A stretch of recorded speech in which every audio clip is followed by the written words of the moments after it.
You have the right to remain silent. If you give up the right to remain silent, anything you do, say, can, and will be used in court against you. Are you doing good back there?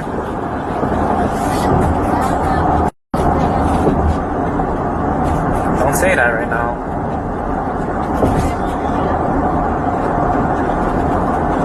No, I said don't say that right now because everything's being recorded right now.